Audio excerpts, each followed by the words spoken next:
تیسرا درس ہے اور گزشتہ دو درسوں میں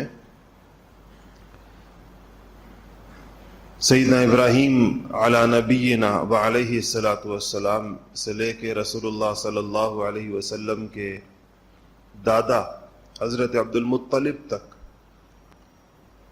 جو سیرت اور تاریخ کی تفصیل ہے اس کا بیان ہو گیا۔ گزشتہ جمعے میں ہم نے بات وہاں پر چھوڑی تھی جہاں رسول اللہ صلی اللہ علیہ وسلم کی پیدائش سے تھوڑا سا پہلے جو واقعات پیش آئے، جن میں سے کچھ کا تعلق حضرت عبد المطلب جو آپ کے دادا تھے ان کے ساتھ تھا، جس میں زمزم کے کنویں کی دوبارہ دریافت، وہاں تک بات آئی تھی اور اس پر وقت ختم ہوا تھا۔ ایک واقعہ آپ کی پیدائش سے پہلے کا جو اور اس کا ایک خاص قسم کا تعلق حضرت عبد المطلب سے بھی ہے، وہ ہے جس کی آیت، جس کی صورت ابھی میں نے آپ کے سامنے تلاوت کی، سورۃ الفیل جس کو کہتے ہیں۔ مورخین اور سیرت نگاروں کے خیال میں یہ واقعہ رسول اللہ صلی اللہ علیہ وسلم کی پیدائش سے 50 دن پہلے پیش آیا، اور یہ عربوں کی تاریخ کا، حجاز کی تاریخ کا ایک بہت بڑا واقعہ تھا، اور اس میں اللہ جل شانہ نے جس طریقے کے ساتھ اپنے نبی کی مدد اور نصرت فرمائی، اپنے گھر کی، نبی کی نہیں، نبی تو ابھی پیدا نہیں ہوئے، اپنے گھر کی اللہ جل شانہ نے جس طریقے کے ساتھ حفاظت فرمائی، اس کا ذکر اس واقعے کے اندر ہے۔ یہ جس بادشاہ نے یا جس گورنر نے آپ کہہ لیں مکہ مکرمہ پر چڑھائی کا ارادہ کیا تھا، اس کا نام ابرہہ ہے۔ آپ دیکھیں قرآن پاک کا انداز بالکل واقعے کو بیان کرنے کا اور ہے۔ قرآن نے کہا کہ الم تر کیف فعل ربک باصحاب الفیل،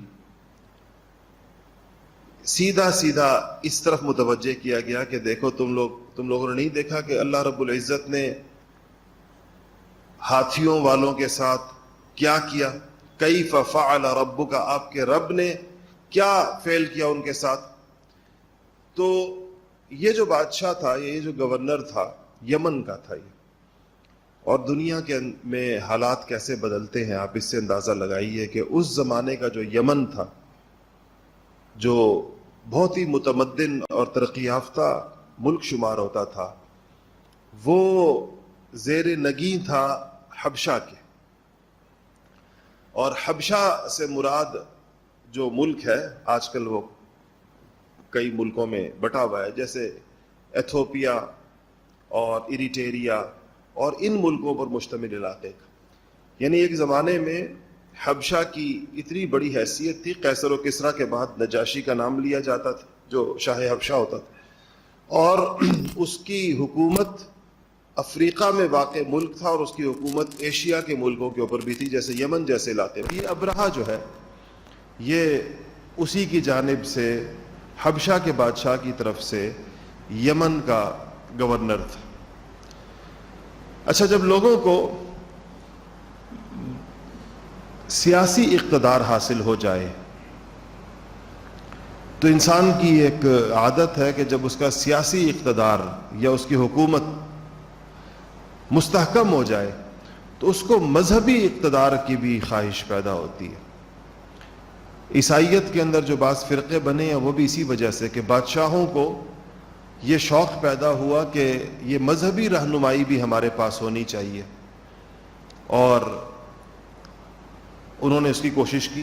آپ کبھی یہ پروٹیسٹنٹس کی تاریخ پڑھیں، کیتھولک چرچ کے خلاف انہوں نے جو بغاوت کی، پوپ کو نہیں مانتے کیونکہ بادشاہ کا خیال یہ تھا کہ مذہبی رہنمائی میرے مقابلے کے اندر ایک اور قیادت کھڑی ہوتی ہے، چاہے بے شک وہ مذہب کے نام پر ہوتی ہے، سیاست سے اور ریاست سے اس کا اگر براہ راست تعلق نہ بھی ہو، لیکن بادشاہ اس کی طرف بھی اقدام کرتے ہیں۔ تو یہ جو ابرہہ تھا، اور یمن چونکہ بہت مالدار ملک تھا، بڑا مالدار علاقہ تھا پورا کا پورا، تو اس کو یہ شوق ہوا کہ یمن نے تمدنی ترقی تو بہت کر لی، اب یہ جو حجاز کے اندر ایک خانہ کعبہ ہے جو بہت سارے لوگوں کی عقیدت کا مرکز ہے، اور لوگ حج کرنے کے لیے وہاں پر جاتے ہیں اور ایک اس کو قدر اور منزلت کی نگاہ سے دیکھتے ہیں، اگر وہ تو ایک چھوٹا سا گھر ہے، پتھروں کا بنا ہوا ایک کمرہ ہے، اور تو اس سے اگر کہیں بہتر ایک شاہانہ قسم کا کمرہ اور ایک اس سے زیادہ خوبصورت انداز میں بنا ہوا اگر میں یمن میں بناؤں اور اس کو کہہ دوں کہ یہ خانہ کعبہ ہے اور لوگ آئندہ بجائے ادھر جانے کے ادھر آیا کریں، تو اس سے لوگوں کی جو مذہبی پیشوائی ہے وہ بھی ہمارے پاس آ جائے گی، عرب کی خاص طور۔ تو اس نے یمن میں ایک گھر بنایا۔ یمن کا دارالحکومت اس زمانے کے اندر بھی یہی صنعاء تھا، اب تو خیر یمن دو حصوں میں تقسیم بعد میں کیا گیا، شمالی جنوبی یمن کہلاتے تھے وہ۔ عدن اور صنعاء دو مشہور شہر ہیں یمن کے۔ تو وہ جب گھر بن گیا، اب اس گھر بننے کے بعد کیا ہوا، جو ابرہہ جو ہے وہ خانہ کعبہ پر چڑھائی کے لیے آ گیا، اس کے بارے میں تاریخی روایات دو ہیں۔ ایک تاریخی روایت یہ ہے کہ قریش کے کچھ نوجوان یمن گئے ہوئے تھے، اور آپ کو یہ یاد رہے کہ قریشی سال میں ایک دفعہ یمن ضرور جاتے تھے، کیونکہ ان کا رحلت الشتاء والصیف، ایک گرمی کا سفر اور ایک سردی کا سفر، ایک یمن کی طرف اور ایک شام کی طرف، یہ دو تجارتی اسفار قریش سال میں ایک دفعہ کرتے تھے۔ تو یمن بھی ان کا آنا جانا ہوتا تھا اور شام بھی ان کا آنا جانا ہوتا تھا۔ تو یمن گئے ہوئے تھے کچھ قریشی نوجوان، اور وہ خانہ کعبہ کے وہ جو اس نے بنایا تھا گھر ابرہہ نے، اس سے کہیں تھوڑے سے فاصلے کے اوپر کوئی آگ جلا رہے تھے یا کچھ پکا رہے تھے یا کچھ کر رہے تھے، تو ان کی آگ سے کوئی چنگاری اڑی، اور وہ اس نئے تعمیر شدہ گھر کو جو ابرہہ نے بنایا تھا اس کی دیواروں کو جا کے لگ گئی۔ اس پہ کپڑا چڑھایا، خانہ کعبہ پہ چونکہ کپڑا ہوتا تھا تو بالکل اس کی نقل کی گئی تھی، تو وہ جب اس کو جا کے لگی تو اس کو آگ لگ گئی، اور اس کو ایسی آگ لگی کہ وہ بالکل خاکستر ہو گیا، راکھ ہو گیا مکمل طور۔ تو کچھ تاریخی روایات میں تو آتا ہے کہ اس کے راکھ ہو جانے سے، اور چونکہ یہ عمل مکہ کے اور قریش کے کچھ نوجوانوں کی وجہ سے ہوا تھا، تو ابرہہ یہ ماننے کو تیار نہیں تھا کہ یہ غلطی سے گئی ہے، اس کا خیال تھا کہ انہوں نے آگ لگائی ہے۔ اس پر اس نے کہا کہ اب یہاں گھر تو بعد میں بنے گا، پہلے وہ گھر گرایا جائے گا جس گھر کی عظمت کے یہ لوگ بہت زیادہ قائل ہیں۔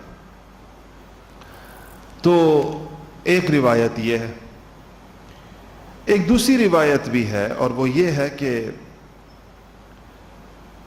وہاں پر قریش کی ایک شاخ ہے بنی کنانہ، اس کا ایک بندہ یمن کے اندر تھا۔ اس نے جب دیکھا کہ یہ جھوٹا خانہ کعبہ، یہ دوسرا خانہ کعبہ بن گیا ہے، تو اس نے اس کو ابرہہ کو یہ بتانے کے لیے کہ یہاں کوئی عبادت کرنے تو نہیں آئے گا، نہ اس کو وہ بیت اللہ والی عظمت حاصل ہو سکتی ہے، اس نے کہیں رات کو جب کوئی نہیں تھا آ کر اس گھر کے اندر غلاظت کر دی، اور اس کو اٹھا کے اس کی دیواروں کے اوپر بھی مل دیا، اور یہ پیغام دیا ابرہہ کو کہ تم نے جو بنایا ہے وہ اس قابل ہے کہ وہ بطور لیٹرین کے یا بطور بیت الخلاء کے استعمال ہو، نہ یہ کہ وہ بیت اللہ ہو سکتا ہے۔ اس بات سے وہ بھڑک اٹھا۔ دوسری روایت یہ ہے کہ اس نے کہا کہ اب تو اس گھر کو پہلے گرانا لازم ہو گیا ہے جس کے ساتھ لوگوں کی عقیدت کا یہ عالم ہے کہ میرے بنائے ہوئے گھر کو تسلیم نہیں کر رہے۔ 60,000 کا لشکر لے کر، جو بہت بڑا لشکر تھا، مکہ مکرمہ میں تو کوئی باقاعدہ فوج تھی نہیں، اور یہی قریش کے قبائل تھے، وہ چلا۔ اس لشکر کی خصوصیت یا اس کا امتیاز یہ تھا کہ اس میں ہاتھی بھی ساتھ تھے، اور عربوں نے کبھی ہاتھی نہیں دیکھا تھا، اس لیے کہ ہاتھی صحراؤں کی چیز ہی نہیں ہے، ہاتھی تو جنگلوں میں ہوتا ہے، اور پوری جزیرۃ العرب میں جنگل تو کہیں بھی نہیں تھے، انہوں نے ہاتھی نہیں دیکھا تھا۔ یہ 9 تھے یا 11 تھے یا 13 تھے یہ ہاتھی، مختلف روایات ہیں اس کے بارے میں، یہ اس لشکر کا حصہ تھی۔ جب یہ منزلوں پر منزلیں مارتے ہوئے یہ پہنچے مکہ مکرمہ کے قریب، آپ نے وادی محصر کا نام سنا ہوگا، آج بھی موجود ہے۔ یہاں آ کر اس نے پڑاؤ ڈالا، جس طرح کسی شہر پر حملہ کرنے سے پہلے اس کے باہر کیمپ لگایا جاتا ہے۔ حضرت عبد المطلب کو، جناب عبد المطلب کو اطلاع ملی کہ یمن کا بادشاہ خانہ کعبہ کو گرانے کی نیت سے قریب آ چکا ہے۔ انہوں نے اپنی قوم کو، قریش سے یہ کہا، پتہ چلا 60,000 کا لشکر ہے، اس میں ہاتھی بھی ہیں، تو انہوں نے اپنی قوم سے کہا کہ مکہ خالی کر دو، مکہ سے نکل کر اس کے جو اطراف میں جو پہاڑ ہیں ادھر چلے جاؤ سارے کے سارے، اور یہ بیت اللہ ہے، یہ اللہ کا گھر ہے، اللہ تعالیٰ اس کی خود حفاظت کرے۔ تو اس کے بعد لوگ تو سائڈوں پر چلے گئے۔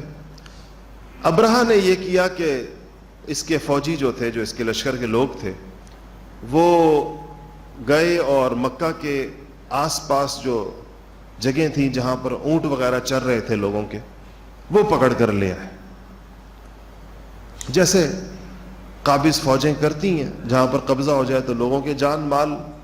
ان الملوک اذا دخلوا قریۃ افسدوها وجعلوا اعزۃ اہلها اذلہ۔ بلقیس نے جب اپنے ملکہ بلقیس نے اپنے وزیروں کو بلا کر کہا تھا کہ سلیمان کا خط آیا ہے، اور سلیمان علیہ السلام نے کہا ہے کہ یا تو مسلمان ہو جاؤ اور یا پھر میرے لشکروں کے استقبال کے لیے تیار ہو جاؤ، تو کیا کیا جائے؟ تو اس موقع کے اوپر یہ کہا کہ ان الملوک اذا دخلوا قریۃ، کہ جب بادشاہ کسی ملک کے اندر فاتحانہ داخل ہوتے ہیں تو افسدوها، تو اس کو پھر وہ تاخت و تاراج کر دیتے ہیں، اس کو تباہ و برباد کر دیتے ہیں۔ وجعلوا اعزۃ اہلها اذلہ، اور اس کے جو عزت والے ہوتے ہیں، جو عزت والے لوگ ہوتے ہیں، ان کو ذلیل اور ان کو رسوا کر دیتے ہیں۔ تو انہوں نے جو اونٹ پکڑ کر لائے اس میں سے 200 اونٹ جو تھے وہ جناب عبد المطلب کے تھے۔ عبد المطلب کو اطلاع ملی کہ ابرہہ کے لشکری جو ہے میرے اونٹ لے گئے، اوروں کے بھی تھے، ان کے بھی تھے، تو یہ عبد المطلب اس ابرہہ سے ملنے کے لیے آئے۔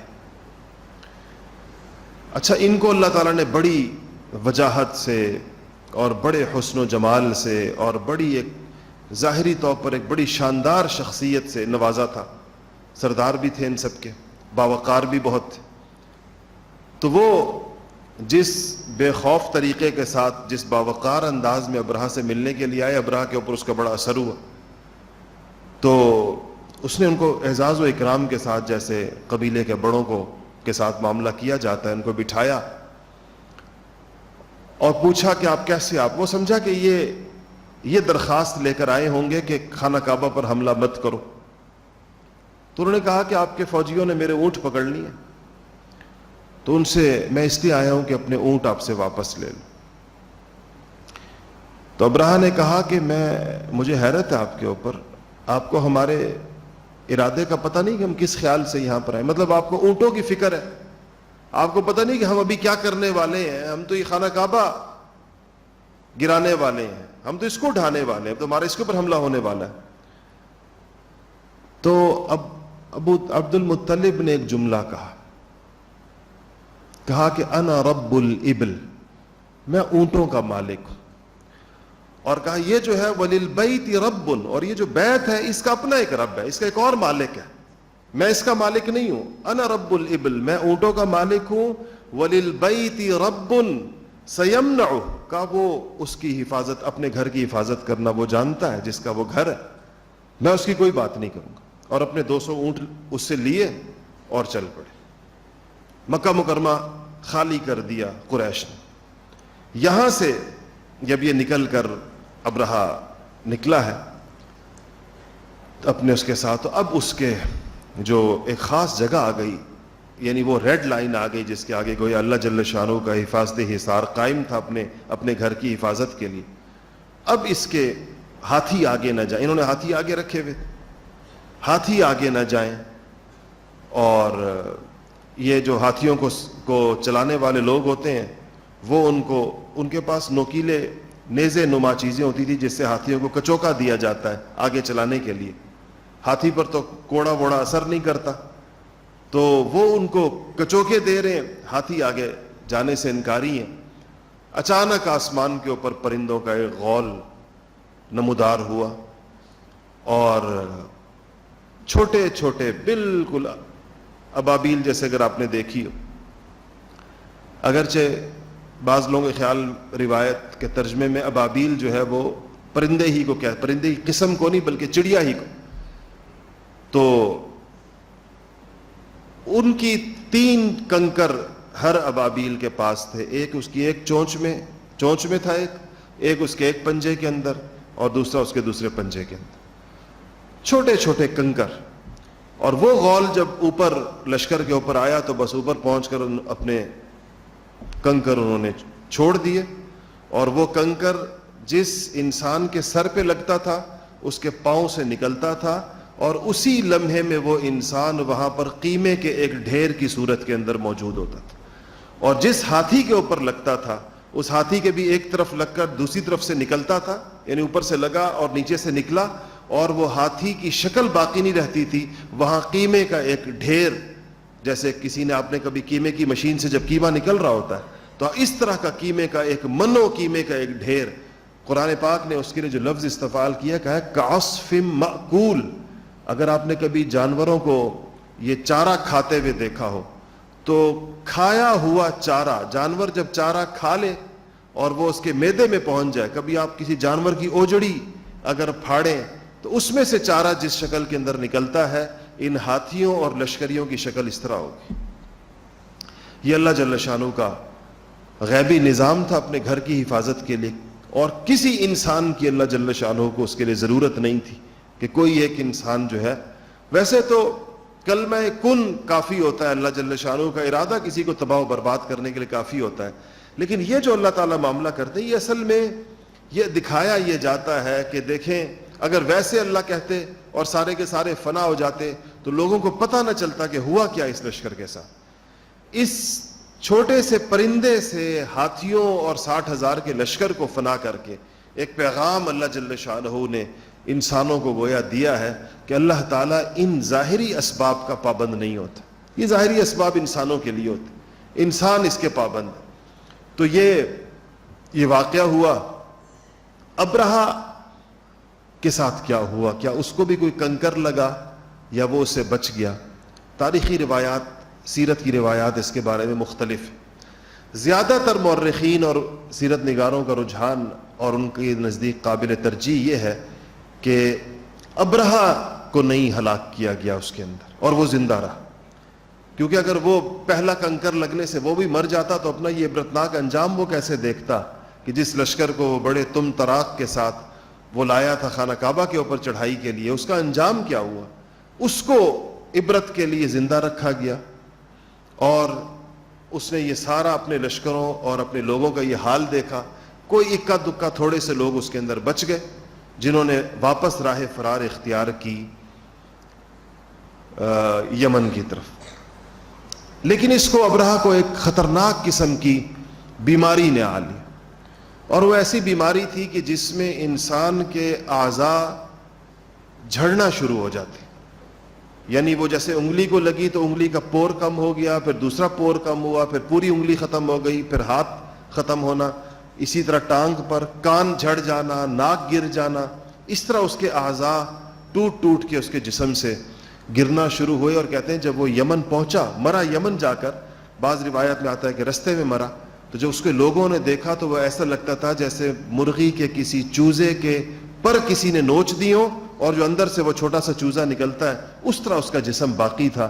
اور لوگ یمن کے حیران تھے کہ وہ 60,000 کا لشکر اور ہاتھیوں کا لشکر لے کر جو اتنے کر و فر سے بادشاہ نکلا تھا، یہ کس شکل کے اندر وہ واپس لوٹا ہے. اس کی واپسی کتنی عبرتناک ہوئی ہے کہ اب وہ تنہا ہے اور اس کی حالت ہے. اور پھر کہتے ہیں اس کی وجہ سے پھر اس کا، یعنی جب اس پہ ایک دوسری سیرت کی کتابوں میں جو لکھا ہے کہ اس کا یعنی آخری جو اس کی موت ہوئی تو اس کا سینہ شق ہو گیا، باقاعدہ چر گیا درمیان میں سے، اور اس کا دل باہر نکلا ہوا تھا اس کے اندر سے۔ اس عبرتناک طریقے کے ساتھ اللہ جل شانہ نے ابرہہ کا عبرتناک انجام کیا، اور یہ سورہ فیل کے اندر اس کا خلاصہ قرآن پاک نے بیان کیا۔ یہ واقعہ رسول اللہ صلی اللہ علیہ وسلم کی پیدائش سے یا 50 دن پہلے یا 55 دن پہلے ہوا۔ اچھا، یہ میں آپ کو بتا چکا تھا کہ حضرت عبداللہ کا ذکر ہو گیا کہ وہ مدینہ گئے تھے، مدینہ منورہ کے اندر ان کا انتقال ہو گیا تھا، اور رسول اللہ صلی اللہ علیہ وسلم کی بھی پیدائش نہیں ہوئی تھی زیادہ تر روایات کے مطابق۔ تو بالآخر وہ وقت آیا جو اس دنیا کا تاریخی ترین دن ہے، اور وہ کیا ہے؟ وہ رسول اللہ صلی اللہ علیہ وسلم کی پیدائش، دنیا میں آپ کی تشریف آوری ہے۔ اس پر تو تقریباً سیرت نگاروں کا آپ اس کو اجماع کہہ سکتے ہیں، اکثریت کی رائے یہ ہے کہ وہ مہینہ ربیع الاول کا تھا۔ ویسے میں آپ کو عرض کروں کہ اس مہینے کے بارے میں بھی اقوال بہت سارے، بعض حضرات نے رمضان کا مہینہ بھی کہا ہے، بعض نے ربیع الثانی کا مہینہ بھی کہا ہے، لیکن اکثریت کا یہ قول ہے کہ مہینہ ربیع الاول کا تھا۔ البتہ ربیع الاول کی تاریخ کون سی تھی جس پہ آپ کی پیدائش ہوئی، اس کے بارے میں اقوال متعدد ہیں۔ 3 قول جو ہیں وہ زیادہ مشہور ہیں، جن میں سے ایک قول 8 ربیع الاول کا ہے، ایک قول 9 ربیع الاول کا ہے، اور ایک قول 12 ربیع الاول کا ہے۔ 11 کا قول بھی ہے کہ 11 ربیع الاول۔ تو اس میں سے مختلف حضرات نے اپنے طور پر اس کی تحقیق کی کوشش کی ہے، کیونکہ یہ پتہ چلتا ہے کہ دن سوموار کا تھا، پیر کا دن تھا۔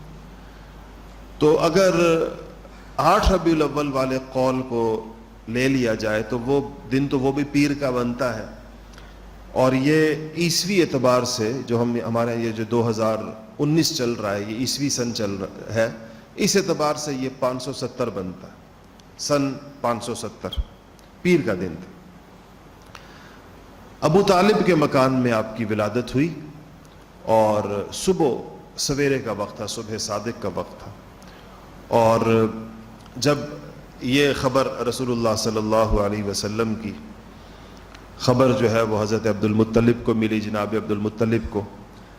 اچھا، آپ کے اس چچا کو جس نے بعد میں شدید ترین تکلیفیں آپ کو پہنچائی ہیں، ابو لہب کو، وہ بھی باہر ان لوگوں میں بیٹھا تھا جن کو خبر پہنچی، اسی کی لونڈی خبر لے کر آئی، سویبہ نام تھا اس کا۔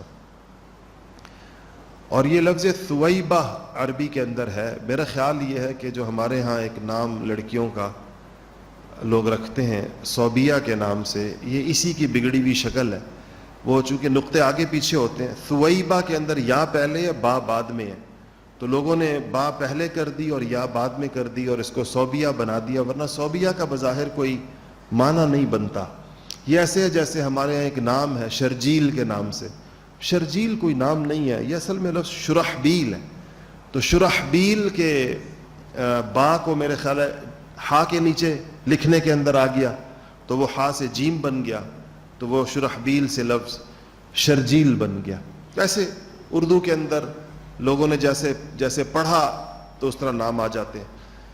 تو یہ جو سویبہ تھی جو لائی خوشخبری، تو ابو لہب کو جب خوشخبری ملی کہ میرے مرحوم بھائی عبداللہ کے ہاں بیٹا ہوا ہے، تو اس نے اپنی انگلی کے اشارے سے سویبہ سے کہا کہ تو آزاد ہے، اس خوشخبری پر تو آزاد ہے کہ تو بیٹے کی پیدائش کی خوشخبری لائی بھتیجے کی۔ تو بعض روایات کے اندر آتا ہے کہ کسی نے ابو لہب کو مرنے کے بعد خواب میں دیکھا، تو ظاہر ہے وہ تو مرا، آپ کو پتہ ہی ہے حضور اکرم صلی اللہ علیہ وسلم کی نبوت کے اعلان کے بھی بہت بعد میں مرا، مکہ مکرمہ کی ساری زندگی، اس کی ہجرت تک 13 سال آپ نے شدید ترین تکلیفیں اس کی اٹھائیں ابو لہب کی طرف سے۔ تو جب وہ مر گیا تو کسی نے اس کو خواب میں دیکھا، تو دو روایتیں آتی ہیں. کسی نے اس سے پوچھا، اس کو بہت برے حال میں دیکھا. ایک روایت میں آتا ہے کہ حضرت عباس نے خواب دیکھا. عباس چچا تھے حضور کے، چھوٹے بھائی تھے اس کے، ابو لہب کے چھوٹے بھائی تھے. تو پوچھا کہ کیا حال ہے تمہارا مرنے کے بعد؟ تو اس نے کہا میری بہت بری حالت ہے، میں نے کوئی خیر اور کوئی آرام اور کوئی اطمینان کی کوئی ایک لمحہ نہیں دیکھا جب سے میں مرا ہوں. بس ایک ہے کہ جس انگلی کے اشارے سے میں نے سویبہ کو آزاد کیا تھا محمد الرسول اللہ کی پیدائش کی خوشخبری کی وجہ سے، مجھے اس انگلی کے بقدر پانی پینے کے لیے دیا جاتا. بعض اس میں آتا ہے کہ اس انگلی کی جگہ کے علاوہ اس کو عذاب نہیں ہو رہا، میری انگلی کے اس کو جس سے میں نے یہ اشارہ کیا تھا کہ تو آزاد ہے. تو بہرحال حضرت آمینہ نے، جو آپ کی والدہ ماجدہ تھی، رسول اللہ صلی اللہ علیہ وسلم کی پیدائش کے زمانے میں جب آپ کا حمل ٹھہرا، ان کو مختلف خواب آنا شروع ہوئے. ان کو اس چیز کا اندازہ ہونا شروع ہو گیا کہ اللہ جل شانہ نے ان کے پیٹ میں کوئی بہت ہی بڑی شخصیت اور بہت ہی بڑی انسانیت کے لیے مختلف، اس کی تفصیلات کا وقت نہیں ہے. تو جب وہ آپ کی پیدائش ہوئی تو سیرت نگاروں نے بہت ساری چیزیں لکھی ہیں کہ دنیا پر اس کے اثرات مرتب ہوئے. مثلا بعض حضرات نے لکھا ہے کہ فارس میں جہاں پر آگ کی پوجا ہوتی تھی، آتش پرستوں کا جو علاقہ تھا، ان کا ایک عبادت خانہ تھا جس کے اندر ہزاروں سال سے آگ جل رہی تھی. تو وہ آگ بجھ گئی خود بخود اچانک ہی. یا ایک محل تھا کسرا کا، اس کے کنگر گر گئے اچانک، اس کے جو ستون تھے وہ گر گئے. یہ بہرحال کچھ چیزوں کا ذکر آتا ہے کہ آپ کی پیدائش کے ساتھ دنیا میں کچھ تبدیلیاں رونما ہوئیں. عبد المطلب نے دادا تھے اور ان کو عبداللہ سے چونکہ بہت زیادہ پیار تھا اپنے بیٹے سے، تو ظاہر بات ہے ان کے پوتے کا آپ سوچیں ان کو کتنا انتظار ہوگا. تو وہ انہوں نے بلوایا لونڈی کے ذریعے سے پوتے کو، اور وہ لپٹا ہوا بچہ تازہ پیدا ہوا، نیا پیدا ہوا کپڑوں کے اندر لپٹا ہوا لونڈی دادا کے پاس لے کر گئی. تو اس کو لے کر خانہ کعبہ چلے گئے، اور خانہ کعبہ میں جا کے جو دروازہ ہے خانہ کعبہ کا، اس کی چوکھٹ کے اوپر ان کو رکھا اور وہاں ان کے لیے دعا کی، اور اس کا نام انہوں نے محمد تجویز کیا. عجیب بات یہ ہے کہ یہ نام عربوں کے اندر معروف نہیں تھا. یہ تو آپ نہیں کہہ سکتے کہ کسی کا نہیں تھا، کیونکہ کچھ لوگوں نے مختلف، اس سے پتہ چلا تھا کہ دو نام آپ کے محمد اور احمد قرآن نے دونوں لیے ہیں. محمد الرسول اللہ قرآن کے اندر آتا ہے، اور جہاں عیسیٰ علیہ السلام نے کہا کی طرف سے بات کی کہ انہوں نے کہا کہ میرے بعد نبی آئے گا اسمہ احمد، اس کا نام کیا ہوگا؟ احمد ہوگا. بعض روایات میں آتا ہے کہ دادا نے نام محمد رکھا اور والدہ نے نام احمد رکھا. یہ تو اللہ جل شانہ کی طرف سے نام آپ کے رکھے گئے تھے. آپ نے خود ایک حدیث میں فرمایا کہ میرے 5 نام ہیں، میرے 5 نام ہیں. اس کا مطلب یہ نہیں کہ صرف 5 ہیں، اس سے زیادہ بھی ہیں، لیکن اس میں 5 کی طرف فرمایا کہ میں محمد ہوں، اور میں احمد ہوں، اور میں ماحن. ماحن کا مطلب ہوتا ہے مٹا دینے والا، کفر کے آثار کو مٹا دینے والا. میں ماحی ہوں. اور اس کے بعد فرمایا کہ میں عاقب ہوں. عاقب کا مطلب ہوتا ہے تمام، یعنی جو سب سے آخر کے اندر آنے والا، اور یعنی خاتم النبیین ہونا. عاقب کا مطلب ہے سب سے آخر میں جو آئے گا. اور فرمایا کہ میں حاشر ہوں. حاشر کا مطلب یہ ہے کہ جس کے قدموں سے میں اللہ جل شانہ، یعنی آخرت کے دن کے جو پیشوا ہوں گے، یعنی لوگوں کا جو حشر ہوگا، یعنی جس کے قدموں میں لوگ جمع کیے جائیں گے، وہ حاشر کہلاتا. تو آپ نے فرمایا کہ میں ماحی ہوں، میں محمد ہوں، میں احمد ہوں، میں ماحی ہوں، میں حاشر ہوں، اور میں عاقب ہوں. تو 5 نام یہ بخاری شریف کی حدیث ہے جس میں آپ نے اپنے لیے خود بتائے. اس کے علاوہ مختلف اور آپ کے صفاتی نام ہیں جن کا ذکر کیا جاتا ہے. قرآن شریف کے بعض مصاحف میں آپ نے دیکھا ہوگا آخر کے اندر رسول اللہ صلی اللہ علیہ وسلم کے صفاتی ناموں کو وہاں پر لکھا جاتا ہے. تو اس کے بعد کسی نے ابو عبد المطلب سے پوچھا کہ آپ نے بڑا نیا سا نام رکھا ہے جو کسی اور کا نہیں. رواج وہاں پر یہ تھا کہ آباء و اجداد کے ناموں کو دوبارہ رکھا جاتا تھا. باپ کا نام بھی دوبارہ رکھتے تھے، نہیں تو دادا کا رکھتے تھے، پھر پردادا کا رکھتے تھے. آج بھی آپ نے دیکھا ہوگا اس چیز کا عربوں میں خاص طور پر رواج ہے. تو ناموں کو دوبارہ رکھنے کا رواج تھا. یا خاندان کے مشہور لوگوں کے اوپر نام رکھا جاتا تھا. تو انہوں نے کہا کہ میں نے ان کا نام محمد اس سے رکھا ہے کہ یہ روح زمین کے لیے تعریفوں کے اور ان کی صفت کے، لوگوں کی بھلائی کے اور ان کی تعریف کے یہ انشاءاللہ قابل ہوں گے. یہ ان کو ایک ان کے دل کے اندر ایک اس کی اللہ تعالیٰ کی طرف سے کوئی الہام تھا. ظاہر بات ہے کہ یہ نام تو اللہ تعالیٰ کا پسند کردہ تھا، بس اللہ تعالیٰ نے اپنے دل میں ان کے ڈال دیا کہ یہ نام وہ اپنے اس پوتے کا رکھیں. اس کے بعد رسول اللہ صلی اللہ علیہ وسلم کی پیدائش کے فوراً بعد عربوں کے ہاں ایک رواج تھا اس زمانے میں، حجاز میں خاص طور پر، کہ اپنے بچوں کو تربیت کے لیے یا ان کی صحیح نشو و نما کے لیے یا ان کو صحیح زبان سکھانے کے لیے ان کو دیہاتوں کے اندر بھیجا جاتا تھا. دیہاتوں کی زبان زیادہ خالص ہوتی، آج بھی ایسے ہوتا ہے. اب دیکھیں ایک پنجابی یہاں ہوگی جو اسلام آباد میں کوئی لوگ بولتے ہیں، ایک وہ خالص پنجاب کے وہ دیہات ہوں گے جن کی زبان ہی پنجابی ہے، کوئی اور زبان وہ بولتے نہیں، تو وہ زیادہ خالص زبان بولتے ہیں. پشتو بھی ایسا ہی ہے، سندھی بھی ایسی، ساری زبانیں ایسی ہوتی ہیں. تو عربی بھی وہ جو دیہاتوں کی عربی ہوتی تھی وہ بڑی خالص ہوتی تھی. ایک دفعہ حضرت ابوبکر صدیق رضی اللہ تعالیٰ عنہ آپ کے خاص دوست تھے، انہوں نے بڑے تعجب سے رسول اللہ صلی اللہ علیہ وسلم سے کہا کہ یا رسول اللہ آپ بہت فصیح و بلیغ ہیں، فصاحت و بلاغت آپ کی بڑی شاندار ہے. تو حضور اکرم صلی اللہ علیہ وسلم نے فرمایا کہ ابوبکر میں قریش سے ہوں. قریش ویسے فصیح مشہور تھے، حضرت ابوبکر بھی قریش سے ہی تھے. نے کہا کہ میں قریش سے ہوں.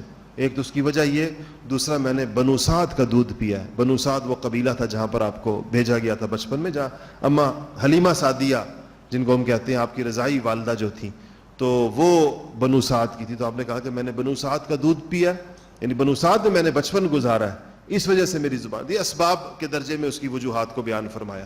یہ جو آپ کا بنو سعد حضرت حلیمہ سعدیہ کا ان آپ کو لے کر جانا ہے مکہ مکرمہ سے، یہ بڑا ایک دلچسپ واقعہ خود حضرت حلیمہ سعدیہ نے بیان کیا ہے اور سیرت کی کتابوں نے اس کو ریکارڈ کیا ہے. انشاءاللہ اگلے جمعے ادھر سے بات ہوگی.